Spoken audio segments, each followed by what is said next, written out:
Hello, I'm Pawan Thakur from Thakur Property Consultancy.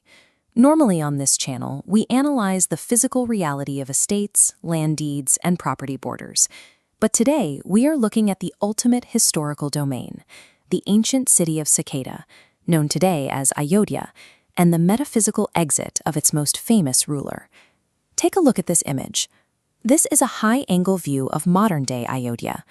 Before we get into the theology, we have to recognize this as a real physical location, a sprawling complex of temples, ghats, and urban infrastructure, with centuries of documented history. If you read the original Valmiki Ramayana, the narrative ends in triumph. Lord Rama reclaims this exact physical kingdom and establishes a perfect system of justice known as Ram Raja. But the original text abruptly stops there. It omits the end of his earthly life entirely. This presents a serious theological dilemma. Rama is understood by devotees to be a divine incarnation of Lord Vishnu. A divine being cannot succumb to old age, disease, or mortal weapons.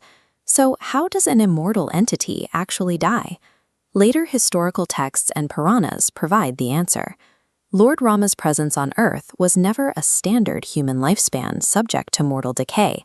It was a carefully architected cosmic deployment with a pre-programmed endpoint. To understand this, we have to define what an avatar actually is in Hindu cosmology. While humans are bound by karma, a cycle of actions and consequences, an avatar operates under Rita, the overarching cosmic law. Their lifespan is strictly predestined to achieve one specific systemic goal. We can see the textual foundation for this structural plan in ancient Sanskrit manuscripts, like the ones pictured here.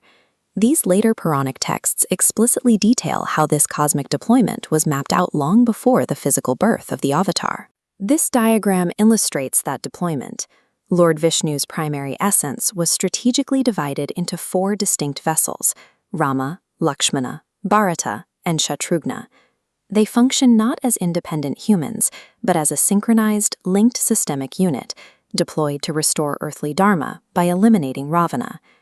In a deployment where one essence is split into 4 active nodes, the system remains unbalanced until all parts return. This architecture ensures that a random biological end for one node would leave the entire mission structurally incomplete. A synchronized arrival requires a synchronized shutdown. Once Ravana was defeated and Ram Raja was established in Ayodhya, the earthly objective was entirely fulfilled. The deployment timeline officially expired. This triggered the arrival of Kala Deva, the literal personification of time and destiny. To initiate the shutdown process, he arrived at the physical estate disguised as an ascetic. Look at this excerpt from the Aerothanatos academic journal. It confirms the death of an avatar is predestined as part of the divine plan. This messenger from Brahma had one absolute condition for his cosmic recall notice: total, uninterrupted privacy with Lord Rama. To enforce this privacy, Rama established a lethal parameter. He stationed his brother Lakshmana to guard the door and decreed that anyone who interrupted their meeting would face the absolute penalty of death. By creating an unbreakable rule of death, the cosmic system laid the perfect trap. It forced the conditions needed to initiate its own shutdown sequence. At that exact moment, sage Durvasa arrived at the gates of the estate, demanding immediate entry to see Rama. Durvasa was notoriously temperamental. He issued a catastrophic threat. If he was denied or delayed in any way, he would curse and completely destroy the physical kingdom of Ayodhya. We visualize Lakshmana's dilemma as a logic gate. Input A, interrupt the meeting and die. Input B, delay the meeting and the kingdom burns. The system resolves into a forced output. Lakshmana violates Rama's order, willingly triggering his own death penalty. Lakshmana's choice perfectly aligned his physical stewardship of the kingdom with his metaphysical duty. By sacrificing himself, he purposefully broke the earthly system. The mechanism for Lakshmana's execution was a specific ritual known as Jal Samadhi. Jal Samadhi functions as a conscious, self-inflicted dematerialization of the physical body, performed at the exact moment the divine soul chooses to exit. This document highlights the academic understanding of the practice. Jal Samadhi is recognized as a specific method for divine souls to voluntarily shed a mortal body and return to their heavenly state. When Lakshmana immersed himself in the Sarayu River, the immediate systemic impact was massive.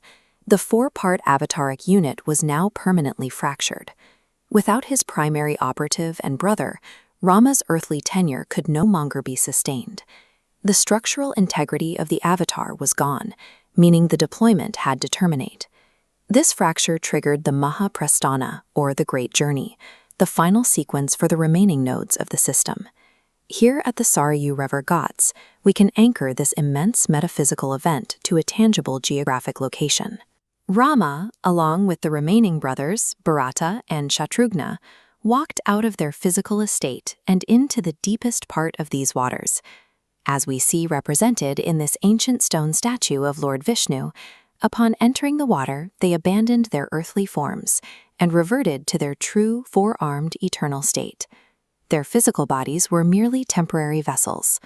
The river served as the literal threshold, transporting them out of the earthly domain and back to Vaikuntha.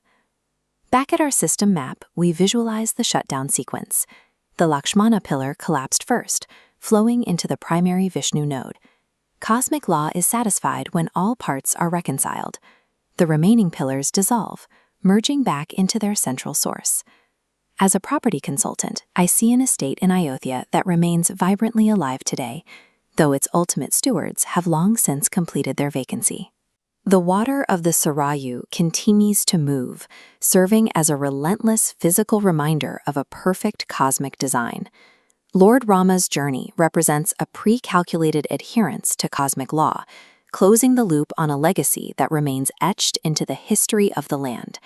I'm Pawan Talker, and thank you for exploring the ultimate estate with Talker Property Consultancy.